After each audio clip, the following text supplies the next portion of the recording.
Mister Imdadul Haque Chowdhury, উপস্থিত খেলা দেখতে আসা ক্রীড়াপ্রেমী সকল দর্শকবৃন্দ, আজকে আমরা ইতিমধ্যে সেমিফাইনালের প্রথম ম্যাচটি দেখলাম। অত্যন্ত উপভোগ্য ম্যাচ। দুই দলই খুব ভালো খেলেছে। ফিল্ডিং যেমন হয়েছে তেমনি ব্যাটিং লাইনও খুব ভালো হয়েছে। উভয় দলই খুব ভালো খেলেছে, দর্শকদের মনও জয় করে নিয়েছে। কিন্তু আজকে ইতিমধ্যে আমাদের এখানে উপস্থাপক যেভাবে বললেন যে আমরা ধীরে ধীরে প্রযুক্তির মধ্যে প্রবেশ করে কৃত্রিমতার মধ্যে আমরা চলে গিয়েছি। আজকাল খেলাধুলা সব আমরা মোবাইলের মধ্যে করি। যা কিছু আছে, বিভিন্ন ধরনের গেম রয়েছে মোবাইলের মধ্যে, এইগুলো দিয়ে আমাদের সময় নষ্ট হয়।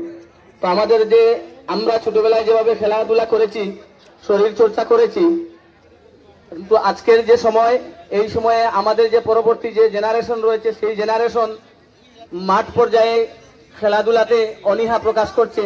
কারণ বিভিন্ন ধরনের প্রযুক্তির আবিষ্কার হচ্ছে, সেই আবিষ্কারের সাথে সাথে তারা গা মিলিয়ে ঘরে বসে সেই খেলাগুলো চালাচ্ছে। এতে করে তাদের মস্তিষ্ক যেভাবে অবক্ষয় হচ্ছে, তাদের শরীরটাও নষ্ট হচ্ছে, সেই সাথে আমাদের সামাজিক সম্প্রীতির দিকটাও নষ্ট হয়ে যাচ্ছে।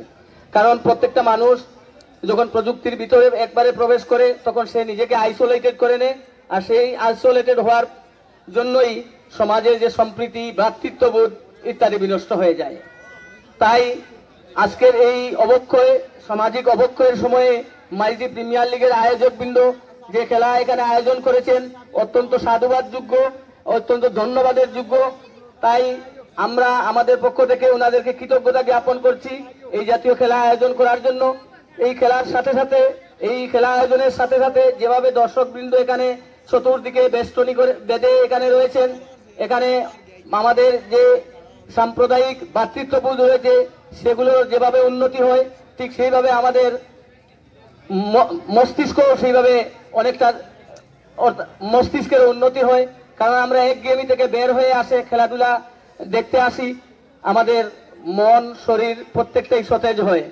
সেই সাথে খেলাধুলা করলে আমাদের শরীর চর্চা, সেগুলো তো বলার অপেক্ষাই রাখে না। যারা যারা খেলাধুলা নিয়মিত করেন তারা নিজেরাই জানেন।